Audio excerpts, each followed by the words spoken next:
Hi, thanks for tuning in to our Practical Nerds weekly podcast. I'm Shub, and together with my partner and co host Patrick, we normally invest in founders in design, construction, renovation, and logistics technology. Many of our friends in the ecosystem wanted us to start a podcast on the built world, and in return, we decided to honor their request with a show about nothing at all. Haven't heard that one in a while, Patrick. We Yeah, took too a bit long. of a break and are back now. Too How are you long. doing? I actually, so we didn't do one last week because we were all traveling. Yeah, But I actually did do my Bricks, Bucks, and Bytes podcast out of the car last I, week. That I was know. I also was kind of a witness to that. That was pretty cool and a very different experience for me. We being a actually, witness to I that. think there was one frame in that podcast. I think the Bricks and Bucks and Bytes guys today published it. There was one frame where you could see yourself on the back Oh, seat. really? Oh, I think okay. there was only one frame. I thought I did a good job making sure I wasn't in the frame. Maybe I need to uh, drop a little bit of weight to make sure I stay out of the frame the next time. No, it was just your face, not your body. So don't, no shaming, no shaming. Nice, nice. But speaking about other podcasts and obviously our own as well, as we get closer to the 50 episode milestone, which seems like the heavens are conspiring that we will not get to 60 episodes by the end of the year and will be closer to 50. It actually made me remember or do a bit of a recollection of where we started with Practical Nerds, the very good old early days where we were actually doing live streams on LinkedIn. That's how Practical Nerds started, as Yep. wild and as random as that was. And if you're a listener or a viewer who's been with us from the first episode, largely I think most for the most part we've kept things the same, and by same I mean talking about nothing. um, but a few things have changed. The very interesting thing, which I just realized is, hey, the first or maybe even the first two episodes, we talked a great deal about AI or about investing in AI, how relevant it is as an opportunity in construction, what our personal opinions are. And it's been about a year and a half since then. So perhaps it's a good time to just take a pause and reflect. I mean, a lot has been said, a lot has been done, I suppose. A lot of money has been thrown around on AI. So how do we feel about it, 18 months down the line? So you and I have literally not discussed this Mm-hmm. prior to this podcast. So we're discovering each other's opinions as we go. Mm-hmm. Uh, That's right.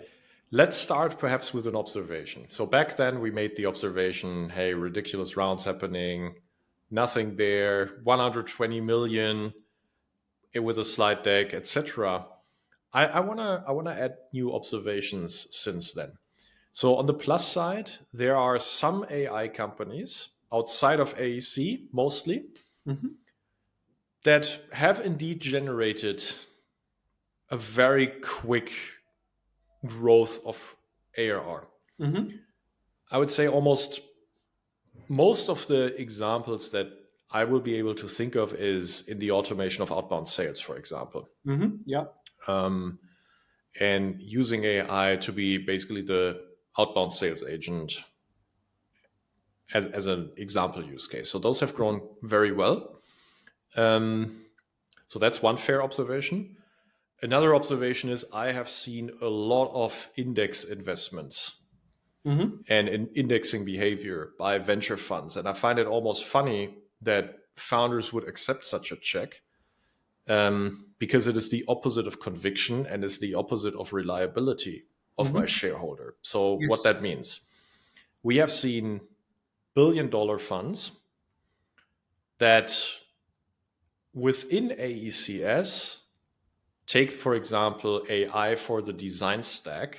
I have one specific fund in mind Mm-hmm. that has indexed basically every AI company where they somewhat like the founders or thought the Mm-hmm. founders were competent and presentable and has given them 3 to 4 million.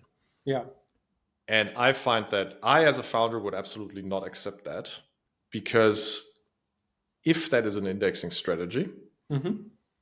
that means that the next time around, when I don't emerge as the winner of their index, they will not give me more money. And then my Yeah. company is dead. and I Mhm. have just wasted years into my company.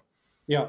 It's the opposite of conviction. So that's a second observation that perhaps happened in the last 1.5 years. What are your observations? So very similar to yours when it comes to a more outside AC or a more horizontal approach or a generalist approach. I think we've gone from all major investors wanting to index AI as a sector or even as a name, frankly, as a sector name. Just make sure they're in any company raising a large round. I think it feels like it isn't the same anymore. It feels like a lot of them are discovering that even if you raise hundreds of millions, it's not enough to get you any meaningful traction. I mean, forget about any meaningful traction that justifies the valuations, but any meaningful traction in general. Uh, because keep in mind, a lot of these rounds, like hundreds of millions of dollars, in some cases were raised pre-product, as crazy as that sounds. So I mean, we've even in many other markets, we've heard of like 30, 40, 50 million pre-seed rounds, as in the size of the round was 30, 40, $50 million, which as crazy as that is. Slide Uh, deck. on a slide deck and team. That's right, correct. Uh, I think the narrative more and more now is I feel there is in general fatigue around backing companies who call themselves AI, and I think that has had like a weird set of spillover effects, which are pros and cons depending on which side of the table you sit on. So Hmm. if you're like a founder building, let's call it true AI, or let's say the next generation of AI, just calling yourself AI is probably not helping anymore. In fact, it is probably inducing fatigue with most Oh, investors. you've seen that Oh yeah, as a yeah. yes, yes. That's not because it's sad. That's how the VC cycle is. It's not necessarily because the VCs don't want to back more AI companies. It's like they have already put so much money in 2023 and maybe in the early part of 2024. They're also under pressure now to see something materialize from those investments. We see this all the time, right? A theme gets exciting, it bubbles up, it gets very hot, people pile in too much money, and then it's hard for you to justify the next marginal euro or dollar until you see something happening elsewhere, because you're now in this game where you need to make sure those big bold bets you made earlier at ridiculous valuations, if there's any weakness there, you're there to support them. So they're kind of in that framework. So even, So yeah. case in point, OpenAI yesterday announced that finally they managed to close their latest round, 6.5 billion, 150 billion pre. Yes. It's the third or fourth time that the same investor, who Hmm. must be neck deep in it, is leading Hmm. it. Has Yeah. anybody actually asked themselves why that same investor is keep leading rounds? I mean, I guess for those of us in the industry who think about it, the answer might be obvious, although I'm sure that investor Yeah. question is not coming out and saying, giving that reason as the explanation. Yeah.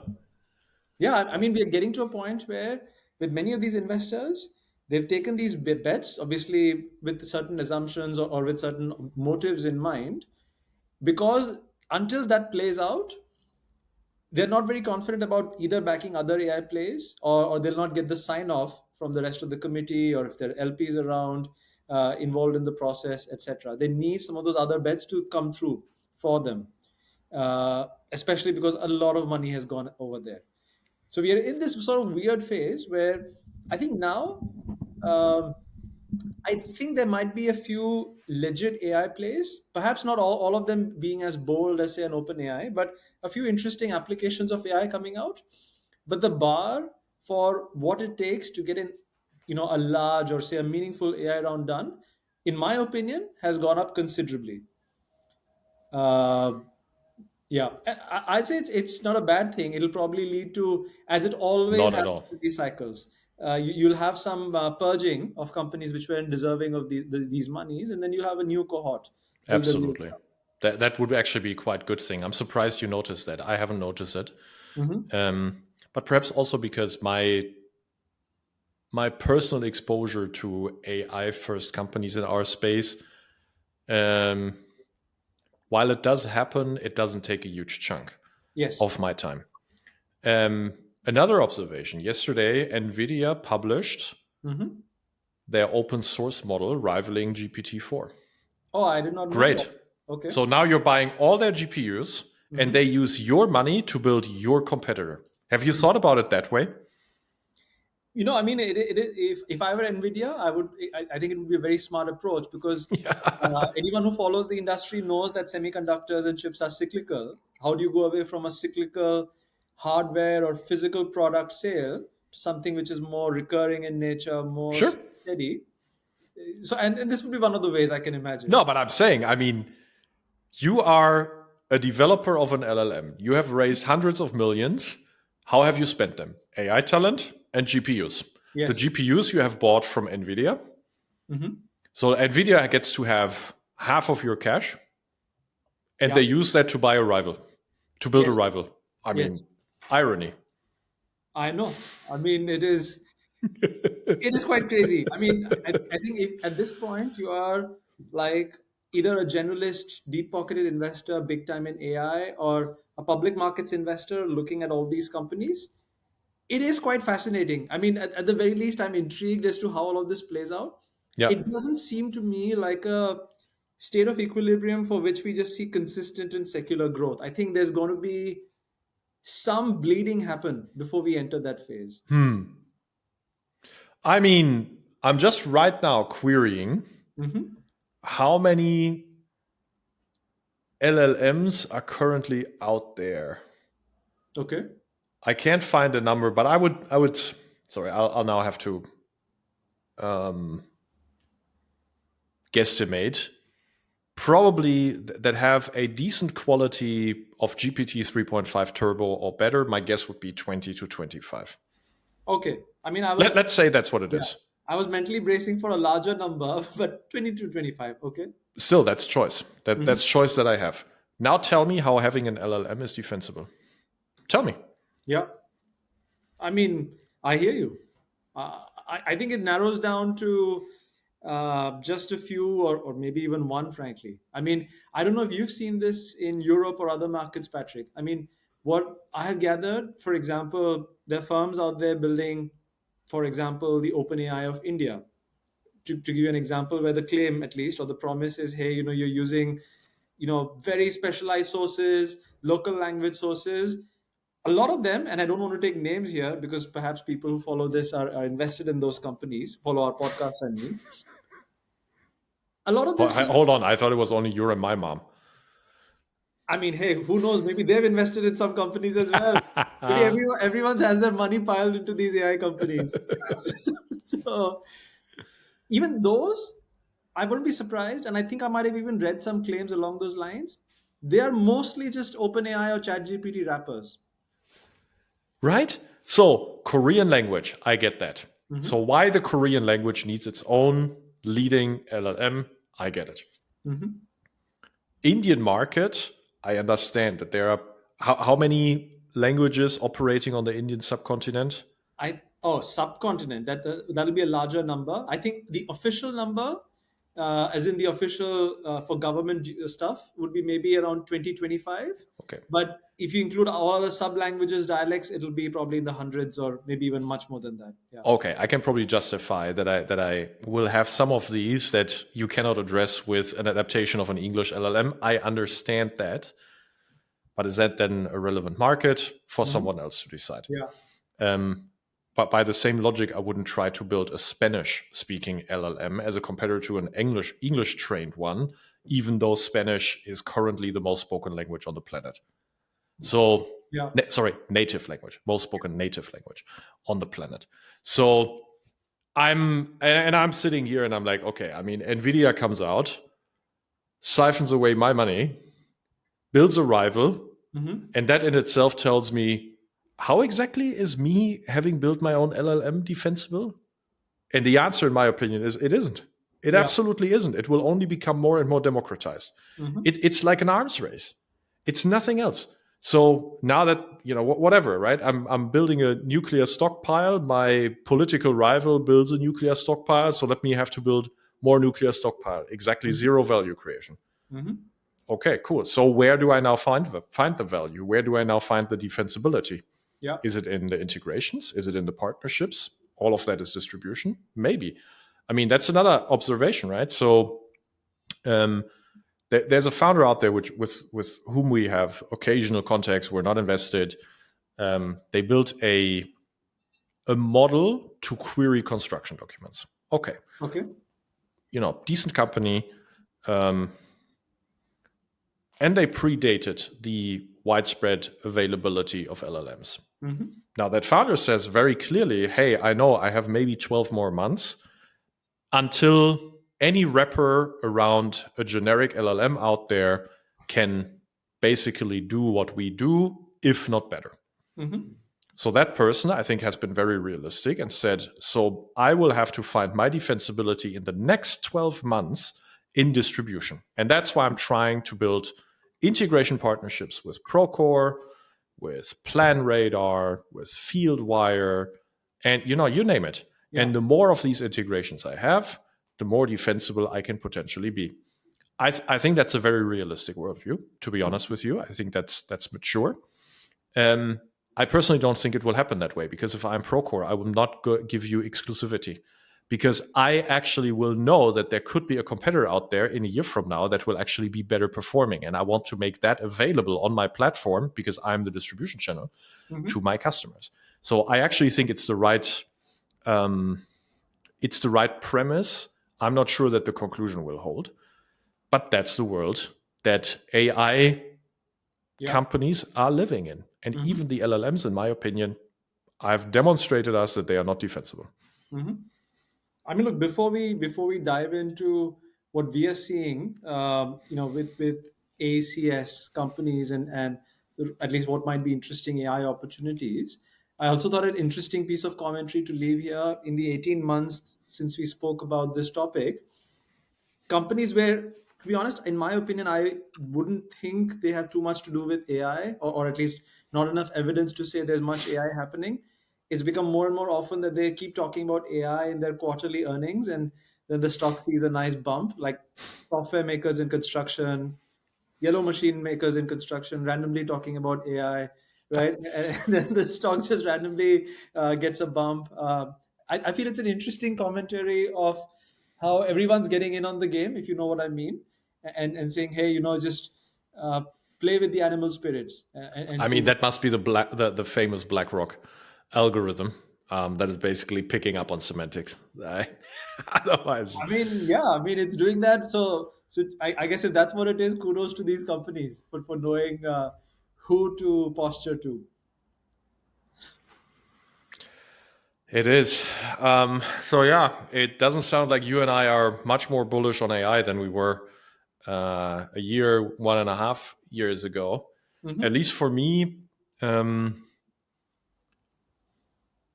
it hasn't fundamentally changed Yeah. my landscape. It hasn't fundamentally changed my market. It hasn't fundamentally changed my convictions of what I'm looking for.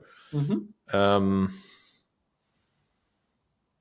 in fact, I would say, I mean, the recent fad, the last 6 to 9 months, I get pitched a lot. Oh, and now, sure, agentic AI. Hmm. I'll build these networks of AI crawlers, and that's how I will dominate the enterprise game in Yes. construction documents. Okay, I have been pitched this within 1 month 5 times. Hmm. And every single one, when I ask them, okay, how are you differentiated? What are you doing differently? It, it's Yeah. basically, I hear my echo. Hmm. I don't Yeah. know. Any different experience? I think the document parsing is the most common application of AI that at least I have come across. At least for me, it's been hard to find some of them really compelling, or having ingredients of being an unrivaled business in the future.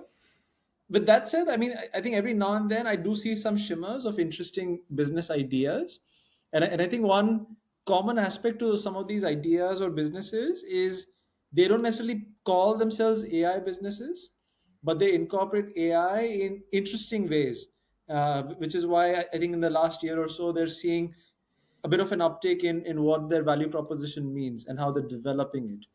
So, for example, we've seen some applications of plugins or tools being made for some of the popular BIM or design authoring solutions, where they'll employ AI as a way to. When I say employ AI, obviously I'm sounding like a super generic guy. What I mean is the solution has like a learning loop embedded within the solution, where it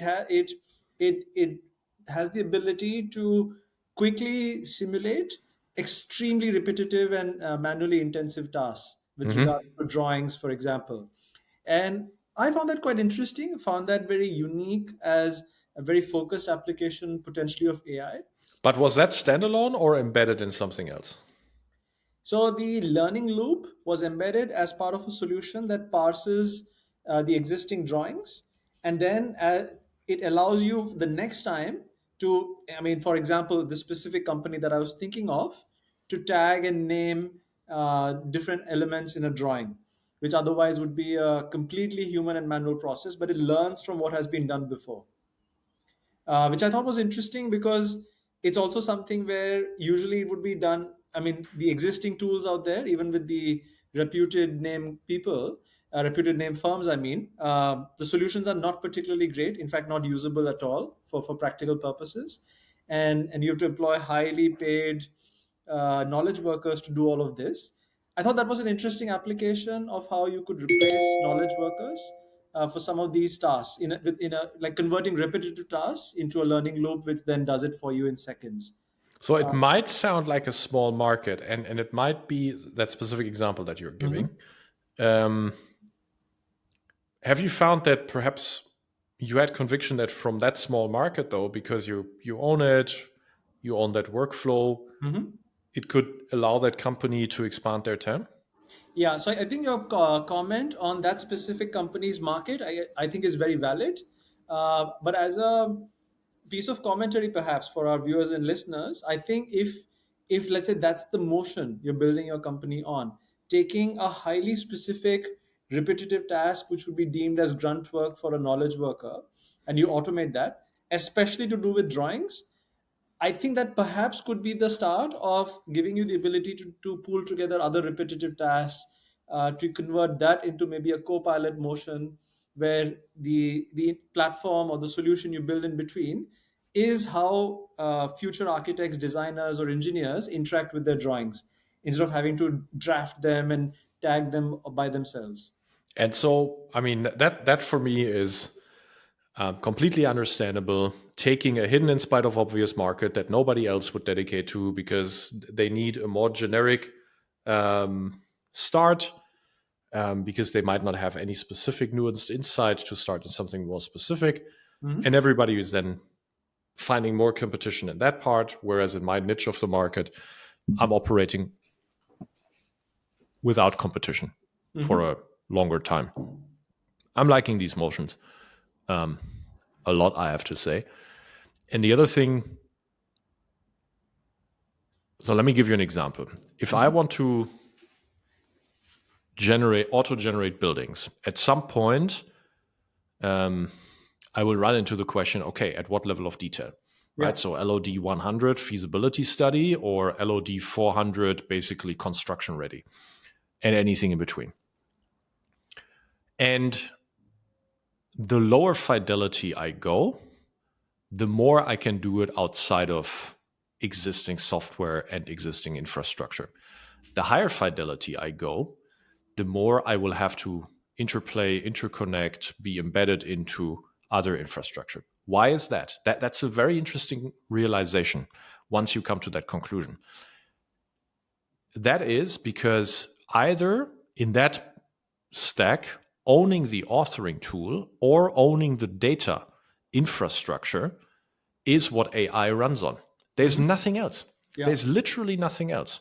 You either run the AI on the authoring workflow or you run it on the data. Yes. There's nothing else, which means that it's most likely actually that the best AI for the highly detailed um, building generation automation will be embedded in the authoring tool or in the data infrastructure. And Mhm. that's why building the authoring tool or the data infrastructure is more valuable than building the AI. Yeah. Full stop. Yeah. Actually, in a weird way, this, I think this was another point we had made perhaps in the first or second episode, because we are kind of uh, given where construction and by extension construction tech is, we're still not in an environment where a lot of data exists in a digital or a computer readable form, or at least in a consistent computer readable format. And that data is probably getting created now, or maybe has been getting created only in recent years. So to expect that suddenly we'll become AI ready might be a bit of a tall order, and might be putting too fancy a sticker on top of something which still needs to run for a bit before the data is voluminous enough to be usable in that form. Let me take the sarcastic actor here, but Shub, I don't understand, because if I'm able to query semantics, Mhm. I should be able to query the world and parse the world. Yeah, because everything is totally uniform, Patrick. Everything works exactly the Everything is same. words. There's not, everyone's homogeneous. Every industry is homogeneous. All information on construction is perfectly discoverable. Is documented in exactly the same way all over the world and in Dude, every. I mean, sorry if I'm offending anyone. Actually, I'm not sorry. If I'm offending you, write me an email and complain. I find it hilariously dumb when someone pitches me, hey, now that we have LLMs, I can make machine autonomy and Mhm. how cars become autonomous much simpler. Okay. I don't even know where to start, how insanely dumb Hmm. that argument is. Neither the input data nor the output data is words. And now you tell me, because you have access to LLMs, you have cracked car autonomy. Thank you. I'll move on. Hmm. Rest my case. That's the court case right there. And see, this unfortunately happens a lot. This Yeah. this is not a random example. I'm sorry. This is literally where people, both investors and founders, take a fad and they say, okay, let me take this sticker that is now widely available and bump it on something and see if it sticks. Hmm. That's what this is. Yeah. And you know what they do in the process? They forget all the first principles. Yeah. Um, I'm talking right now. Let me give you an example. I'm talking right now to a company that a lot of VCs would never look at Okay. because it doesn't say AI. Hmm. It's a founding team that I think is absolutely perfect Okay. for this opportunity, but they are not 25-year-olds from Stanford. 9 million revenue, fiscal year, not run rate, 1.1 million EBITDA, Hmm. perfect custom built true technology Hmm. to do exactly the outcome that they are delivering. Nobody would look at it. Hmm. No Why is AI, that? Because the numbers look phenomenal, sound phenomenal. because it doesn't have the AI sticker that you can slap on Hmm. it. I'm sure they can build some AI into something, but it's just not how you build the business. See, that's Hmm. the point. People forget building a business over building AI or building a narrative or building something. Yeah. For many, many investors and founders, it's more attractive to be the 10th outbound sales automation AI company than Hmm. to be the first non AI company that does 10 million revenue within a short amount of time with Yeah. 1 million EBITDA. Hmm. That's what I'm saying. People forget the first principles Yeah. all the time. Just Until, build a fucking until, business. until of course it is obvious. Yeah. And even then, I'm sure if you and I went through historical news, there's a bunch of non venture capital backed companies in the last 10 or 20 years that IPO'd with a completely boring product, Yeah. but fantastic distribution motion. That's right. Indeed. T-shirt brands that IPO'd. Yeah. I mean, I'm not able to come up with the name of a t-shirt brand that IPO, but I'm sure there exist such names. Probably sneaker companies as well. Yeah. Exactly. Right? One application of AI, which I think from time to time we've seen occasional shimmers of interesting companies, shimmers of brilliance or excitement in such companies. And I hope we get to see a lot more of those. Is AI being very thoughtfully applied? Mind you, I'm saying applied, not being presented as AI companies, but AI being thoughtfully applied to what we've discussed before as either outcome as a service or Palantir for construction or Infosys for construction. I think there, if you can very thoughtfully apply, oh, nice, well done. So, if you know what Patrick just did, you better watch this episode on video to appreciate that. You're not getting the full experience on audio, everyone. Right. But coming back to what I was saying, um, I think if you are listening and you're thinking of AI businesses, I would highly encourage you to go back some of our previous episodes and listen to our discussions on outcome as a service, as well as what we have spoken about for. I don't remember what we titled that episode, but if you look hard enough, you'll find it.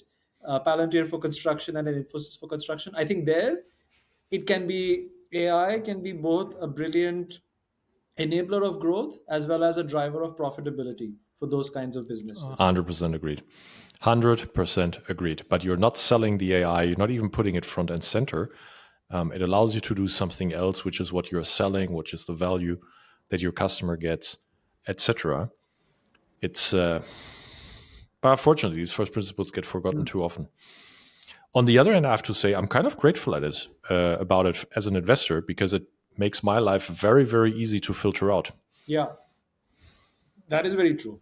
That is very true. I mean, I look for those of you listening and thinking, hey, these guys like perhaps from the dinosaur era, not getting excited about AI.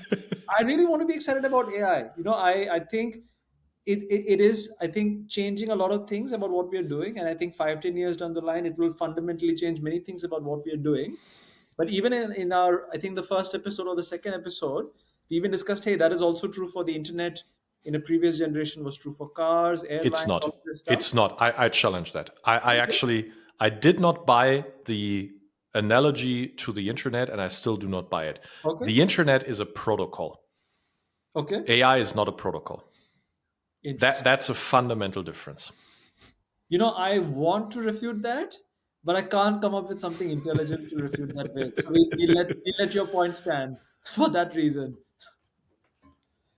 All So, right. but that's at least my conviction, and that's why I didn't buy into that hype in the first place. I'm not buying it now. I'm not saying it's not transformational for our society. It is the way that social media Hmm. was transformational, but not the way the internet was transformational. I Hmm. stand by that. I have said it back then. I don't.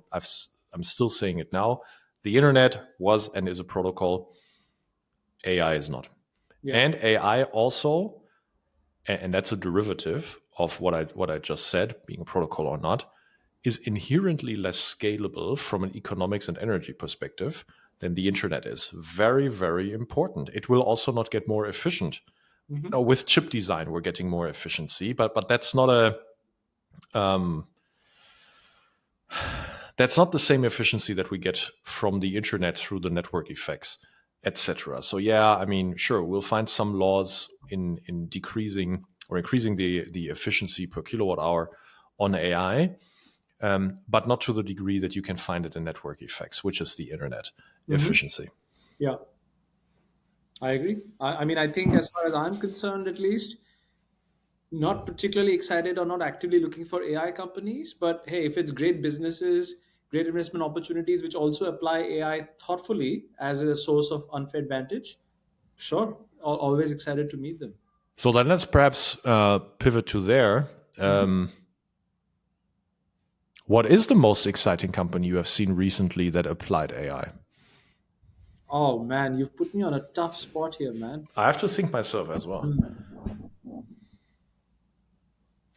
So I think the two that come to mind, which I was quite intrigued by, found them quite exciting, also, I have to say. But for various other reasons, we had to put a pause and we couldn't cross the line with them. So, one was, the earlier example I brought up where AI was being used as a uh, let's call it a medium to automate these repetitive tasks with regard to drawings for certain specific manual tasks in drawings, and to automate that at the click of a button based on learning loops they had trained their models on. The other was also an interesting application of using AI to dramatically speed up the concept, material design and material research by replacing. So, for those of you who are not familiar, the way material design typically works, and for the most part it's true even now, you do a great deal of testing, iterations, you keep changing the ingredients, you change the formulations, you test those formulations under different conditions like temperature, pressure, and so on. And then you a lot of time and money gets lost in creating these samples, creating the testing conditions. What if you could have an AI model to simulate all of these things, and speed up the process of material selection and design rapidly? I thought that was quite a compelling and a very, very focused application of AI, which I must say took me by surprise that was an area people had started innovating on. And I would love to see more of such very specialized applications of AI. I can see that. I remember talking to a large chemicals manufacturer, and Hmm. they looked at every company out there that is more or less in that space because they said, hey, for us in the research of the next, let's say, detergent, for Hmm. example, it allows us to find at a state where we're very well researched in the chemistry and to find the next, using my words, not theirs, 0.5% of efficiency, we will have to go through a lot of iterations and a lot of tests to find that. Whereas 100 years ago, we needed less tests to make bigger improvements. Okay. They said that that's why actually finding this efficiency Hmm. um, is so useful currently. Now, applied to building materials, I don't know Hmm. if the cycles with which new products ought to be released are justifying the ROI from such a solution, because here you're also running then into building norms Yeah. that need to be adjusted in lockstep. Yeah. So TBD on Hmm. building materials. On chemicals, absolutely. Yeah. And what have you seen, Patrick, that really blew your mind when it came to AI applications in companies?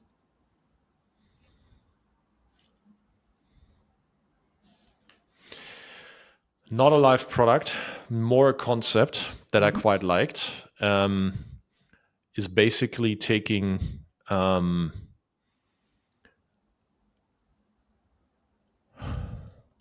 taking transformers to translate geometry in a 3D model Okay. into a proprietary data structure that is trained on 3D, not on words, Okay. and then use that in order to auto generate the geometry, the topology, so the relationships between the geometry, and the metadata.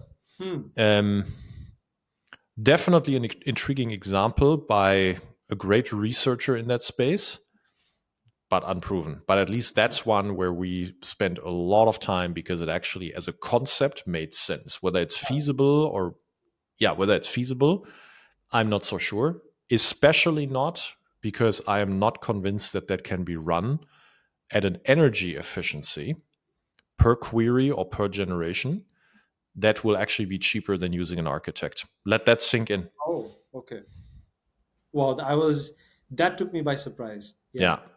Yeah. I did it after we had the deal discussion. And when I came to the, I mean, actually, I want to find it for you. Hold on, because I'm not sure a lot of people are aware of that. Hmm. The amount of energy it takes to generate. Um, okay, here we go. Let me actually share my screen. Hold on. So this is from a very recent study Hmm. this year, or last 12 months, I should say. Hold on, window. And this study has analyzed the energy it takes per query to Hmm. do certain tasks in a large language model. And it goes, as you can see here, from something as simple as text classification Yeah. to image generation at the Hmm. bottom. So something like generating text, which is something that you and I and billions of people are doing in ChatGPT or Claude today, takes a mean of about zero point zero 0.05 kilowatt hours. Okay. If I now want to have the same multimodal model to generate an image, it's 3 kilowatt hours. Hmm. 3 kilowatt hours for an image generated. That is absolutely insane. Hmm. So 3 kWh, you can power a lot of things in your home for a very long time. And so here you're spending it on generating an image. Hmm. Now from this infer what the energy use might be to generate a 3D model with 1 million objects. Oh, probably in the Yeah, you gigawatt hours. exactly. So yeah, I don't know, right? Yeah. So but that's the point. So if it takes an image 3 kWh, it certainly won't take a 3D model 3 Hmm. kWh, Yeah. right? Wow, that is quite crazy. That's to be proven. That's to be validated. And so that is actually a very, very risky part of that company's concept. But the concept itself is novel. It's unique. It's Hmm. differentiated. It's defensible. It's worth exploring with a seed round. Hmm. So that's something I understood. Oh, quite interesting. Crazy, right? Yeah. 3 kWh to generate one effing image. Yeah. Crazy. That is. So yeah. So what do we conclude now? Like 1.5 years later, AI. Like what's the title of the episode? Hmm. Fundamental continues to sleep on AI. Yeah. I still think that intelligence is bigger than artificial intelligence. I like that. I mean, and I think it's for better or worse, it is both true and very reflective of the state of affairs in construction today. Right? Yeah. I mean, we could make it as sensational as Paul Graham, and it's Yeah. not the founder mode; it's now the intelligence mode. Yes. Oh, I like that. I like that. Just go back to the first principles. It's if you build your entire business life on first principles, you will very likely not do the stupid things. Hmm. So, all right, man. Looking at your calendar, anything exciting you next week? I think there's a couple of, I don't know how to put it. Do I call them transactions or rounds, etc., that we're trying to put together due to various positive events on the horizon? Let me put it that way. So just working on, I guess, putting those things together for some positive events in the future. I mean, probably not making sense, but I'll leave it at that. It's, you have even confused me, so I'll run with Okay. it. um, my calendar. I'm meeting for the third time a founder that has a PE background and that is doing a super methodical job of looking Mhm. into different. And sorry, the reason why I mentioned the PE background is because he's coming at it very top down, but super, super well researched with a lot of patience, like Mm, doing months of research into where his next venture in the trades, construction, AE mm. ought to be. I have to say, it's a different approach, but there is a lot of method to his Yeah. approach, and I've kind of enjoyed learning alongside him during this phase of his next venture picking. Those kinds of discussions are really very enjoyable, I have to say. Yeah, yeah. Now you have to make sure as an investor that you are not making suggestions or endorsements, because if that Yeah, doesn't work out, then you're liable and you are that's very right. likely, sorry, not liable as a legal sense, but like you're part of the decision making process, and that's not a very good position because you have so much less information than the founder. Yeah, that's right. Yeah. All right, sir. Well, thanks for the good discussion. Indeed. Looking forward to the next one. AI, where are they next in 18 months? Let's go with that. Where Yeah. does where will intelligence mode be in 18 months? Okay. Maybe then the episode is called Intel is larger than intelligence. Okay, I mean I like the sound of that. All right, man. Happy All weekend. right, sir. Happy weekend.